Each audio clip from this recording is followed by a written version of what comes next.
오늘 주일에 우리 함께 은혜 받으실 하나님의 말씀은 신약 성경 마태복음 3장 13절 말씀부터 17절 말씀이 되겠습니다. 마태복음 3장 13절에서 17절 말씀입니다. 이때에 예수께서 갈릴리로부터 요단강에 이르러 요한에게 세례를 받으려 하시니 요한이 말려 이르되 내가 당신에게서 세례를 받아야 할 터인데 당신이 내게로 오시나이까? 예수께서 대답하여 이르시되 이제 허락하라. 우리가 이와 같이 하여 모든 의를 이루는 것이 합당하니라 하시니 이에 요한이 허락하는지라. 예수께서 세례를 받으시고 곧 물에서 올라오실새 하늘이 열리고 하나님의 성령이 비둘기같이 내려 자기 위에 임하심을 보시더니 하늘로부터 소리가 있어 말씀하시되 이는 내 사랑하는 아들이요 내 기뻐하는 자라 하시니라. 아멘. 오늘 주일에는 세례를 받으시는 예수님이라는 이런 주제로 오늘 본문 말씀을 중심으로 말씀을 통하여 함께 은혜를 받고자 합니다. 오늘 봉독해 드린 성경 본문의 말씀은 예수님께서 30년 동안 오랜 침묵과 기다림 속에서 지내시다가 이제 3년의 공생애를 시작하시기 위한 첫 번째 행적을 우리가 본문 속에서 보게 됩니다. 오늘 본문 말씀 속에서는 예수님이 세례 요한에게 세례를 받으려고 하셨다 하는 말씀입니다. 예수님을 증거했던 세례 요한, 내 뒤에 오시는 한 분, 그분이 능력이 많으셔서 나는 그분의 발끈도 풀어드리기도 감당할 수 없는 자고 그분은 큰 능력 있는 그분이 오신다 이렇게 증거했는데 예수님이 지금 나타나신 겁니다. 예수님이 세례 요한보다 나에게 세례를 부어달라고 부탁합니다. 세례를 달라. 그래서 세례 요한이 만류하면서 이거 안 됩니다라고 하는 그런 이 본문의 이야기를 우리가 보게 되죠. 예수님의 그 모습 속에서 우리가 볼 수 있는 것이 뭡니까? 겸손한 모습으로 출발하셨다. 예수님은 아주 절차를 아주 중요히 여기셨어요. 예수 이 땅에 오신다고 하는 것은 동정녀 마리아에게서 나셨다고 하는 그 과정도 이 땅에 오시기 위한 거쳐야 할 과정이고 또 예수님이 30년 동안 침묵 속에서 기다린다는 것도 하나님이 허락하신 그 때를 기다리고 계셨던 예수님을 보게 되고 또 예수님이 세례 요한에게 세례를 받으신다는 것도 하나의 과정이고 예수님이 마귀에게 시험을 받는 것도 하나님의 과정이고 예수님이 십자가 고난을 당하여 십자가에 죽으신다는 것도 하나님의 하나의 과정이고 또 예수님이 부활하시고 승천하신다는 그 모든 것이 하나님이 예수님의 이 땅에 보내신 그 하나의 과정이었다는 것을 우리는 알게 됩니다. 어느 한 가정도 예수님은 건너뛰지 않으셨어요. 하나님 아버지께서 내게 허락하신 그거 그 잔을 내가 다 마셔야 된다.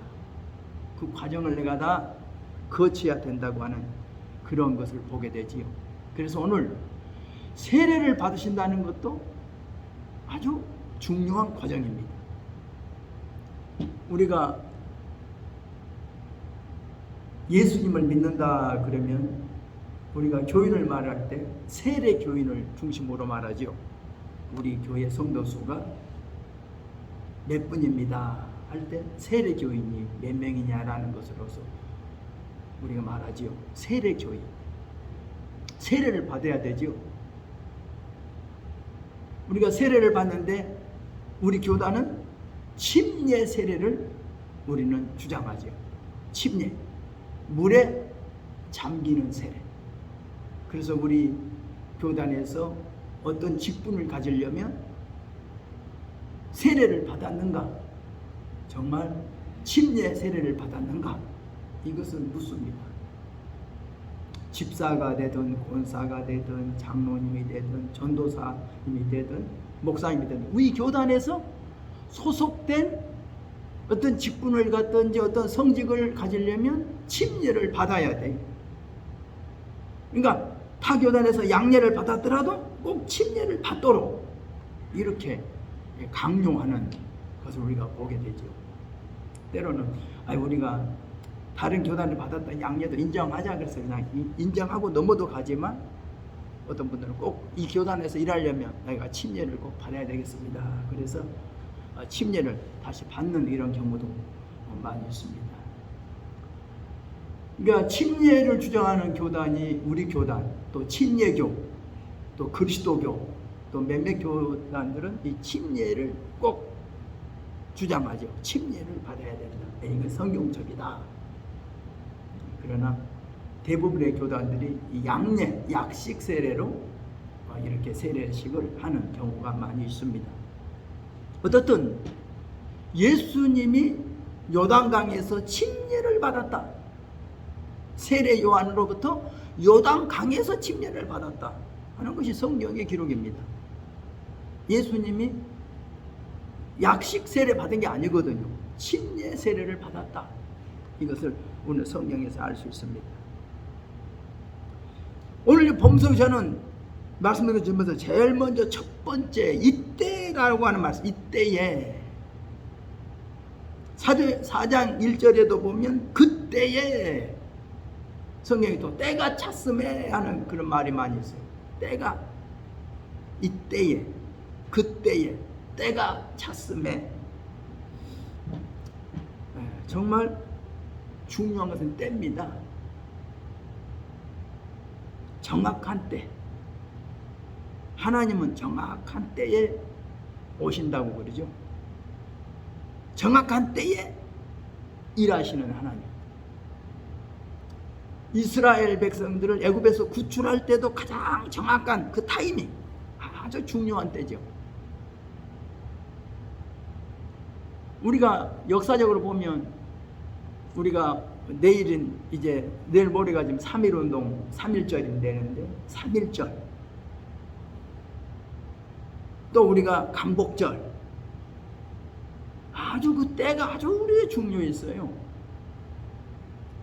그때 하나님께서 이 역사 속에 어떻게 개입해 주셨는가? 아주 우리는 하나님이 우리 민족을 참 도우셨다. 오늘 이렇게 신앙인들은 이렇게 말합니다. 하나님이 우리 민족을 도우셨다. 돌보셨다. 그러니까 하나님이 정확한 때에 우리를 돌보셨다는 거죠. 인천 상륙작전 하나님이 우리를 돌보셨습니다. 아주 중요한 타이밍이죠. 그러니까 예수님이 세례받을 그때 성경이 아주 중요합니다. 30세쯤에 예수님이 세례를 받으시고 그때 사역을 시작하셨다. 우리가 신앙생활 할 때 우리는 정말 중요합니다. 예수님이 말씀한 것처럼 아버지께서 말씀하시니 아버지께서 일하시니 나도 일하니 아버지께서 일하시니 나도 일하니 아직 내 때가 아직 되지 않았습니다. 내 때가 아직 안 됐다. 때가 아직 안 됐다. 예수님은 그 항상 때를 아주 기다리고 계셨어요. 그러니까 우리가 기다릴 때가 있고 행동할 때가 있어요. 성경에도 보면 다윗이 내게 뽕나무에서 걸음 걷는 소리가 들릴 때 행동해라. 어떤 그런 때를 기다리는 겁니다. 하나님의 신호를 기다리는 거예요. 우리 군대에서도 명령에 따라서 명령이 떨어져야만이 총을 발사하지. 그냥 자기 마음대로 총을 발사할 수가 없거든요. 명령이 떨어져야 돼. 그러니까 우리는 언제나 하나님의 명령을 기다리고 하나님이 어떻게 말씀하시는가. 그것을 우리는 항상 하나님의 말씀에 귀를 기울여 듣는 자세가 필요하죠. 물론 사람들이 나는 하나님과 나는 직접 통한다고 그래서 지휘계통을 무시하는 경우가 있지만 지휘계통은 아주 중요합니다. 성경에 보면 지휘계통을 아주 중시 여겼어요. 백부장. 내 위에도 군사가 있고 내 아래도 군사가 있다. 천부장, 백부장, 50부장 다 이런 지휘계통. 항상 지휘계통이 참 중요한 거예요. 때를 따라서 위에서 어떤 그 명령이 하달되는가를 기다리는 자세가 필요해요. 내 마음대로 나는 그분과 직접 통한다. 나는 지휘계통이 필요 없다고 이렇게 무시하면 안 되죠. 제가 그 전도사님을 한번 우리 교회 밑에서 두면서 저의 어떤 통제하에 있는 게 아니라 자기 마음대로 일하려고 하더라고요. 그래서 나는 당신은 우리 교회에 필요 없습니다 라고 그랬어요. 네. 그 자세가 벌써 내 밑에서 일할 수 있는 자세가 아니야. 나의 통제를 받으면서 내가 시키는 일을 해야 되는데 자기 마음대로 하려고 하거든.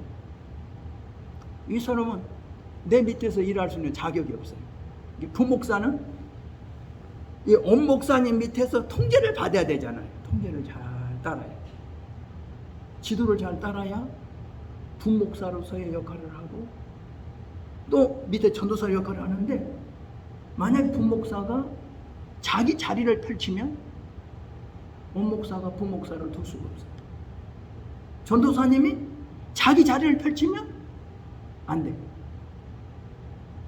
엄목사가 깔아준 자리에서 일해야 되는데 자기가 자기 자리를 펼치려고 하는 거예요. 자기 자리를 펼치고 자기 일거리를 찾으면 안 되는 거예요. 그러니까 지휘계통이 참 중요하죠. 그러니까 우리가 때를 알고 지휘계통의 명령에 따라서 지금은 내가 일할 때다, 지금은 기다릴 때다, 지금은 말할 때다, 지금은 침묵할 때다. 하여튼 언제나 예수님은 하나님이 예수님에게 그 지시하신 그 때를 기다렸고 그 말씀해 주시기를 기다렸던 예수님이라는 것을 우리는 항상 알 수가 있습니다. 구약 성경 읽어봐도 그래요. 믿음의 조상 아브라함도 하나님의 때를 기다릴 줄 알았어요. 25년이라는 세월을 기다려야 되는데 자기 먼저 10년 만에 일을 저질렀어. 그것은 인간의 생각으로 저지른 이스마엘을 낳은 거죠.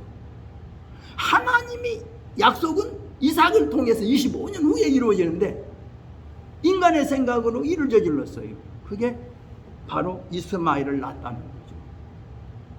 그러니까 우리가 25년을 기다려야 돼. 모세를 보세요. 모세도 자기가 궁전생활 40년 동안 한 동안에 자기 민족을 사랑하는 마음, 자기의 그 혈기로 자기 이스라엘 백성 하나 구원하려고 애굽 사람을 쳐 죽이잖아요. 그는 실패로 돌아갔어요.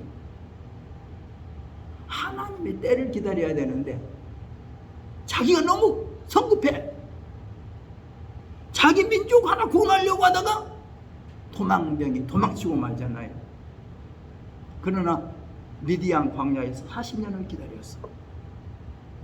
궁전생활 40년, 미디안 광야생활 40년 기다린 후에 80세가 되어서야 하나님은 그 모세를 이스라엘 지도자로 세워서 일을 시켰다. 그러니까 때가 중요하죠. 때. 하나님이 지금 바로 네가 일할 때다. 지금 네가 이렇게 하라. 그래서 예수님도 그 때를 기다리면서 하나님의 명령을 기다렸다는 것을 우리가 성경을 통해서 우리가 알 수가 있습니다. 두 번째로는 예수님이 오늘 본문에 보면 세례를 받으려 하셨다. 우리가 가장 범하기 쉬운 게 절차를 무시하는 거죠. 법을 무시하는 거예요.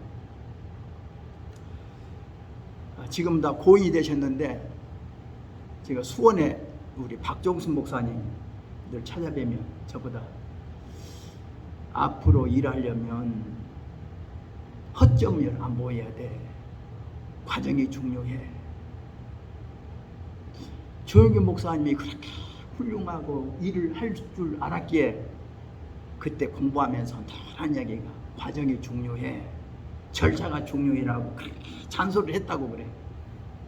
그러면서 우리보다 목사 안수 안 받았어? 목사 안수 안 받고 목사 됐어? 그래서 그렇게 잔소리 했다는 거예요.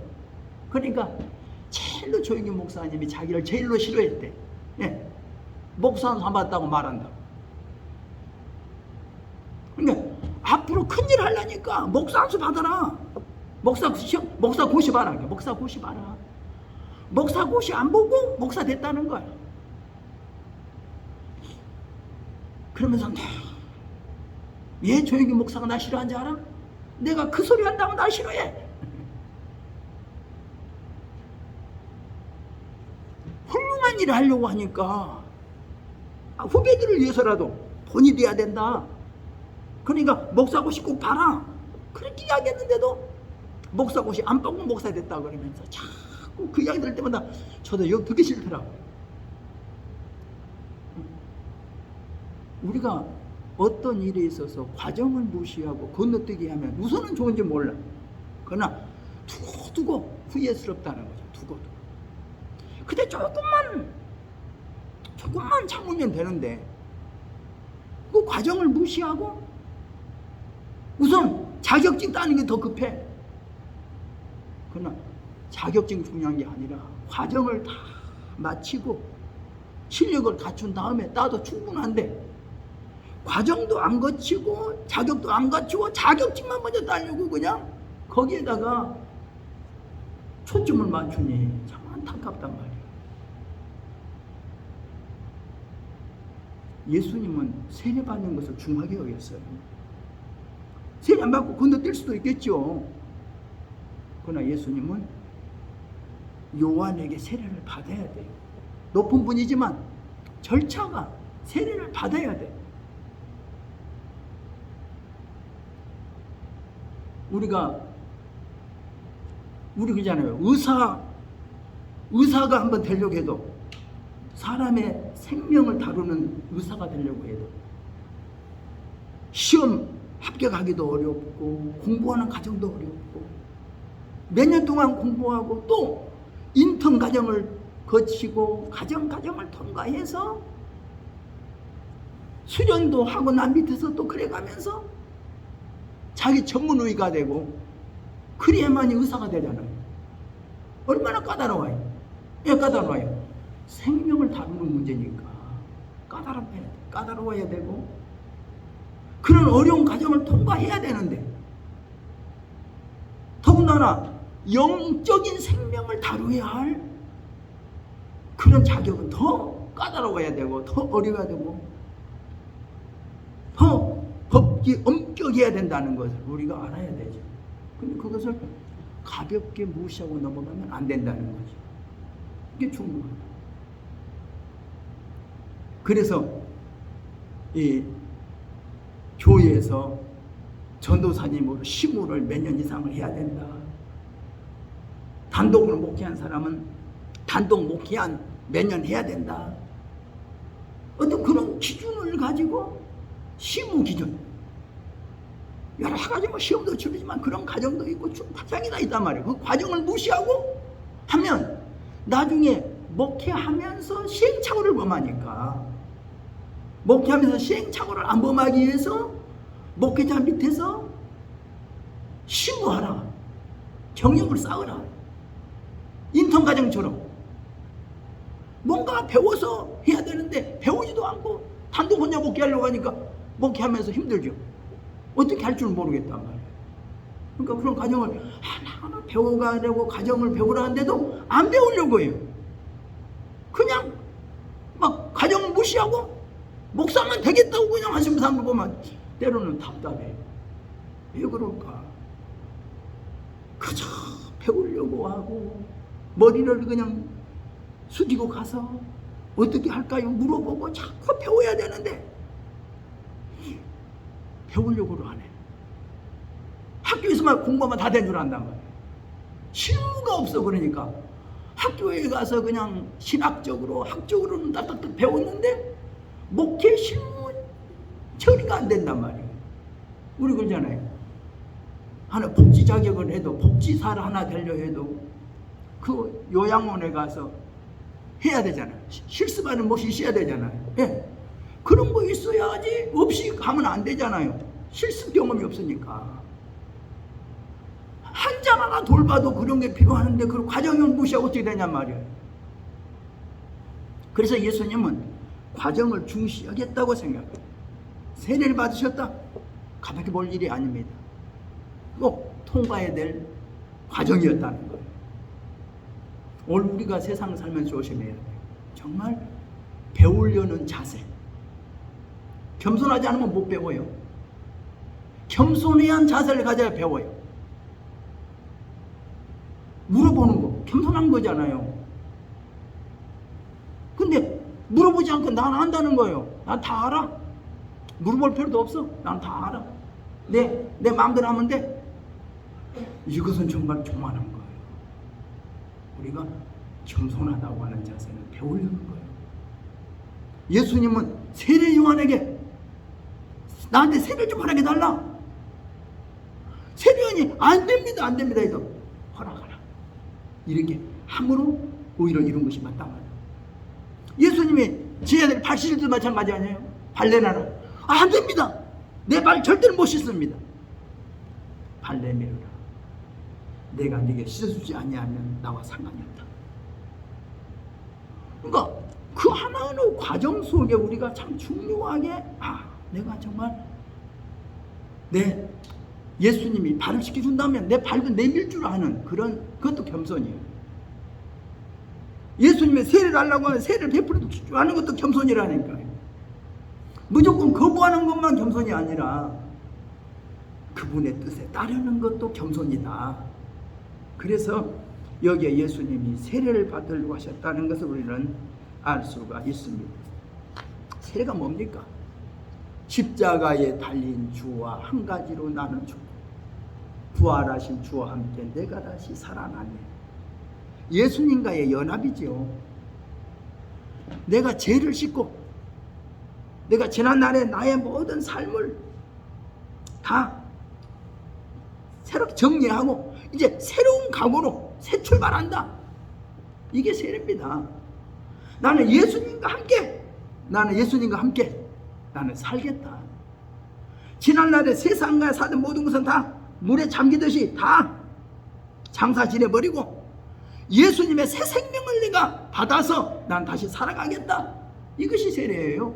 세례라는 것이 간단한 의식이지만 의식 속에 깊은 뜻이 담겨져 있어요. 죄악 세상에서 나는 완전히 손 떼고 이제는 주님과 손잡고 주님의 뜻을 따라 살겠다는 것이 세례입니다. 그래서 예수님이 세례를 받으셨다는 겁니다. 그 다음에 세 번째는 세례 받은 결과지요. 세례를 받고 나니까 하늘 문이 열렸다. 하늘이 열렸다. 정말 하늘이 열렸다 하는 것은 참 중요한 얘기죠. 하늘이 열렸다. 하늘이 열리고 성령이 비둘기 모양으로 내려와서 예수님의 머리 위에 임하신 것을 보았다는 거예요. 우리가 성경에 하늘이 열렸다는 것이 많이 나타나죠. 하늘이 열렸다. 야곱이 형 에서를 피하여 애갓집으로 피난 가다가 꿈에 하늘이 열린 것을 봤지요. 스데반 집사님이 돌매에 맞아서 죽어져 갈 때 하늘이 열린 것을 보았죠. 보라, 하늘이 열리고 예수님이 하나님 보좌 우편에 서 계신 것을 보았어요. 하늘이 열렸어요. 참 우리가 중요한 거죠. 우리가 하나님의 명령에 순종하면 우리에게 기적이 일어나요. 기적은 딴 데 일어나는 게 아닙니다. 하나님의 명령에 순종할 때 기적이 일어나는 거예요. 아주 적은 것 같아도 하나님의 명령에 순종할 줄 알아요. 깊은 곳에 가서 그물 내려 고기 잡아라. 자기의 지금까지 모든 경험, 모든 거 다 던져버리고 그분의 말씀에 순종해서 그물을 던져내 보는 이것이 바로 중요한 거예요. 신앙생활은요, 순종이에요. 하나님의 명령에 절대 순종하는 거예요. 그분이 하라고 하시니 하는 거예요. 하늘이 열렸다는 겁니다.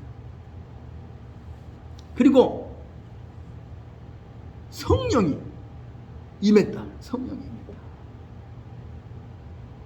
성령이 충만. 예수님은 육신의 몸을 입고 오셨지만 예수님도 성령의 능력을 받아서 일을 해야 됐단 말이에요. 성경 보세요. 주의 영이 내게 임하셨으니 이렇게 말씀하세요. 성령의 충만함을 받고 성령에 이끌려 광야로 시험 받으려고 가고 시험 받은 이후에 성령의 권능으로 갈릴리에 돌아오셨다고 그래요. 예수님도 성령의 세례가 필요했어요. 예수님도 성령의 권능이 필요했어요. 주의 영이 내게 임하셨으니 이것을 주의 영이 내게 임하셨어요. 우리가 이 성령 세례라는 것은 너무나 중요합니다. 예수님도 그러잖아요. 3년 동안 예수님을 따라다니는 제자들, 그들에게 부탁하는 말씀은 너희가 우로부터 능력을 입혀줄 때까지 이 성에 머물라. 오직 성령이 너에게 임하시면 너희와 권능을 받아가지고 내 증인이다. 예수님으로부터 3년 동안 그들이 배우고 실습도 했지만 그거 갖고 안 돼.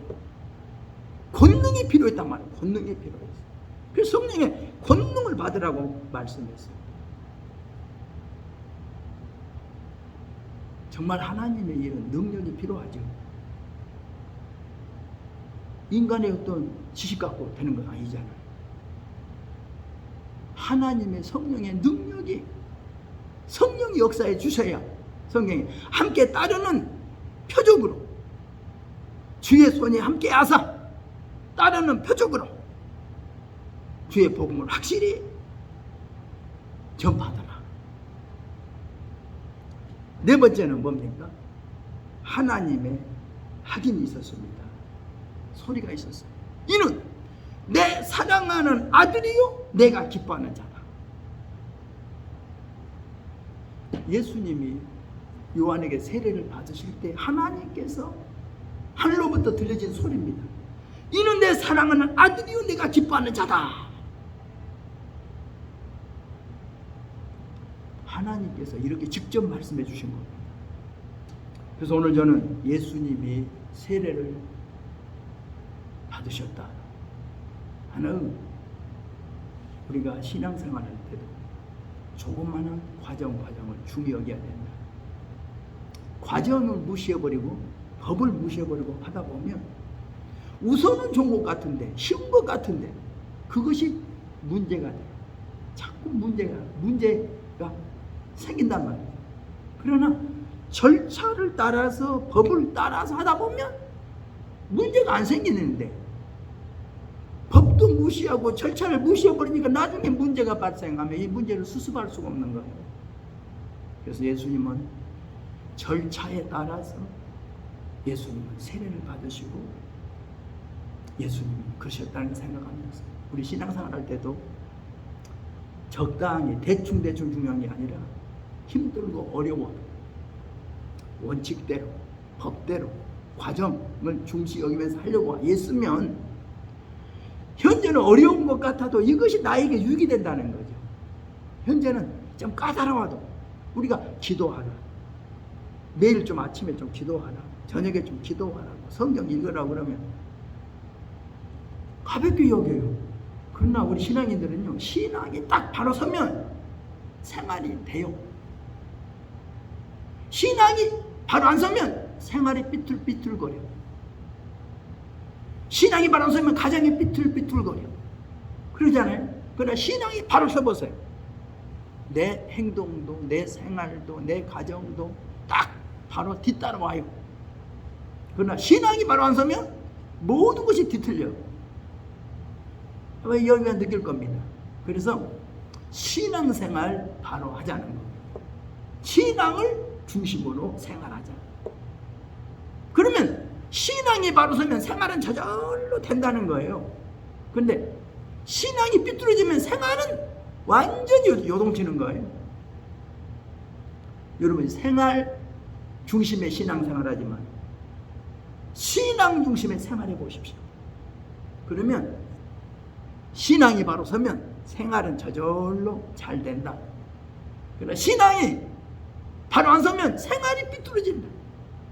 신앙이 바로 안 서면 생활이 요동친다는 거 생각하면서 우리 예수님이 요한에게 세례를 받으셨다는 것을 귀하게 생각하면서 우리도 우리에게 주어진 하나의 과정을 중하게 여겨서 하나님의 뜻에 순종하는 저와 여러분이 되어야 되겠습니다. 기도하겠습니다. 사랑이 많으신 하나님 아버지, 은혜와 사랑을 감사드립니다. 하나님은 우리를 사랑하십니다.